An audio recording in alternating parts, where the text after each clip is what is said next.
सत्ता में अब बात करते हैं नशे के ऐसे कारोबार की जिसमें कफ सिरप का इस्तेमाल टूल किट के रूप में किया जाता है।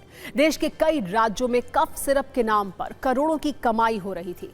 इस नेटवर्क में कई बड़े नाम हैं, बाहुबली हैं।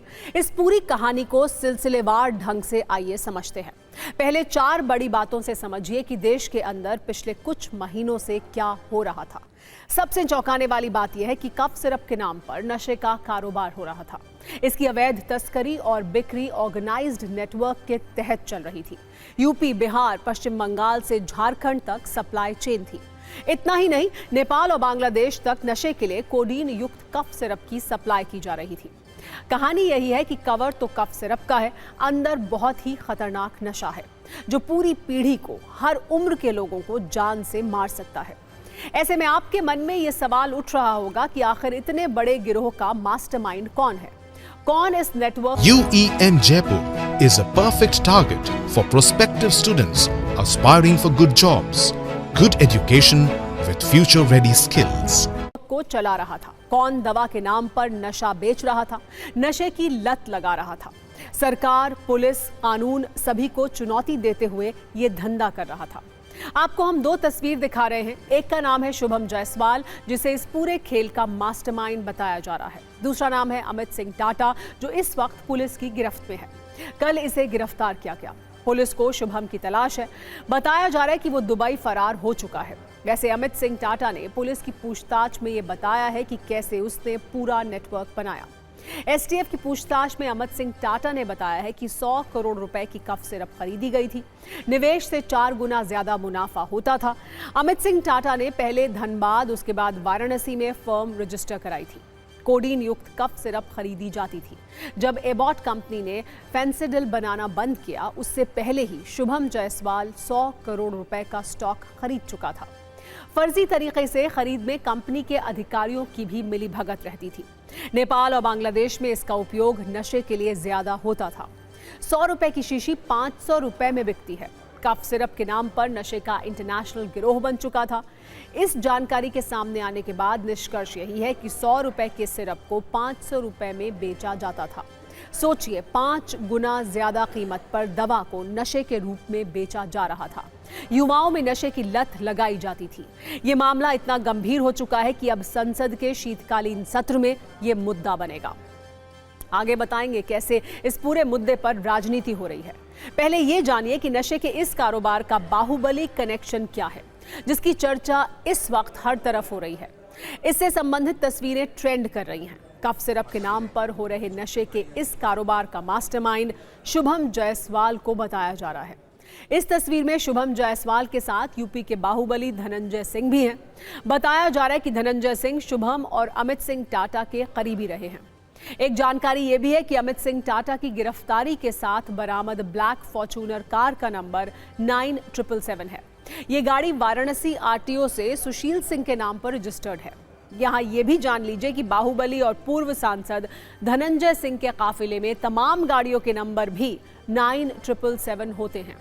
ऐसे में इस कनेक्शन को लेकर सवाल पूछे जा रहे हैं। पूरी कहानी की विस्तृत जानकारी और तथ्य जुटाने के दौरान एक पुराना वीडियो भी हमें मिला, जिसमें धनंजय सिंह खुद शुभम जायसवाल की तारीफ कर रहे हैं, उसे अपना भाई बता रहे हैं। आपको आज इस वीडियो को सुनना चाहिए और सोचना चाहिए, ये रिश्ता क्या कहलाता है। आपका समर्थन जो है क्या ये सही है? अमित हमारे छोटे भाई, तो समर्थन है। अरे छोटे भाई हैं, इसके बाद भी आप सवाल कर रहे हैं कि बड़ा, इसका मतलब है। शुभम जायसवाल वाराणसी का रहने वाला है। इस आलिशान घर को देखिए, ये नशे के कारोबार की कमाई का बड़ा सबूत है। अब ये घर पुलिस के रडार पर है। अब एक एक पैसे का हिसाब हो रहा है। शुभम जायसवाल की फर्म भी वाराणसी में रजिस्टर्ड थी। वाराणसी में 100 से ज्यादा दुकानों की जांच की गई है। 100 दुकानें बंद पाई गई हैं। बताया जा रहा है कि काफी समय से इन दुकानों में कोई क्रय विक्रय नहीं हो रहा है। सभी दुकानों से क्रय विक्रय का ब्यौरा मांगा गया है। बंद पड़ी दुकानों को नोटिस भेजा गया है। वाराणसी में ड्रग डिपार्टमेंट में असिस्टेंट कमिश्नर ने कहा है कि नशे के लिए कफ सिरप का इस्तेमाल होता था। ये शुभम जायसवाल सर कौन है? इसकी चर्चा जो हो रही है, ये क्या है? ये मतलब सुपर स्टॉकिस्ट है क्योंकि आप लोग डिपार्टमेंट से हैं, आप बेहतर बता। देखिए, सुपर स्टॉकिस्ट ऐसा कोई शब्द नहीं होता है हाँ। हमारे एक्ट में। ये भी एक व्यापारी हैं, अब इनका नाम चल रहा है तो वो जांच का विषय है। इसमें सारी जो है एजेंसियां सरकार की लगी हुई हैं। नियम विरुद्ध नहीं तो फिर क्यों इसको लेकर इतना हल्ला मचा हुआ है सर? थोड़ा सा समझा दें। जो एक अवयव कोडीन होता है वो नशा जैसा महसूस कराता है, इसी पे जो है इसका दुरुपयोग होने की प्रबल संभावना रहती है। इसलिए बनारस के जो एक शुभम जायसवाल हैं, उनकी फर्म है सैली ट्रेडर्स रांची में, झारखंड में।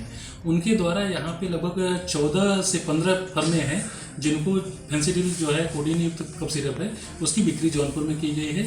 उसकी जांच यहाँ पे की जा रही है। इसके दुरुपयोग के कारण जो है इसकी ब्लैक कारोबारी किया गया है और एक्चुअल में सैली ट्रेडर्स रांची से यहाँ पे जौनपुर में सप्लाई होता था, जो कि मतलब सिर्फ अवैध तरीके से किया गया है, किसी प्रकार से भंडारण इत्यादि नहीं पाया गया है। अभी जब गाजियाबाद की सप्लाई के थ्रू शुभम जायसवाल का नाम पता चला तो शुभम जायसवाल का फर्म की जांच हुई। उसकी बिलिंग के आधार पर हम लोग को पुष्टि हो पाया कि ये कुछ फर्में हैं जो लिस्टेड फर्में हैं, इनकी इन्वॉल्वमेंट उसमें इलीगल सेलिंग में है। कोडीन सिरप अब राजनीतिक मुद्दा भी बन चुका है। विपक्ष के नेता सवाल पूछ रहे हैं कि ये आरोप लगा रहे हैं कि नशीले कफ सिरप के खेल में बीजेपी के लोग शामिल हैं। ये भी कहा जा रहा है कि सरकार अपराधियों को क्यों मचा रही है। माफियाओं पर बुलडोजर चलाने वाले बाबा अब नशा माफिया के ठिकानों पर क्यों नहीं बुलडोजर चला रहे हैं।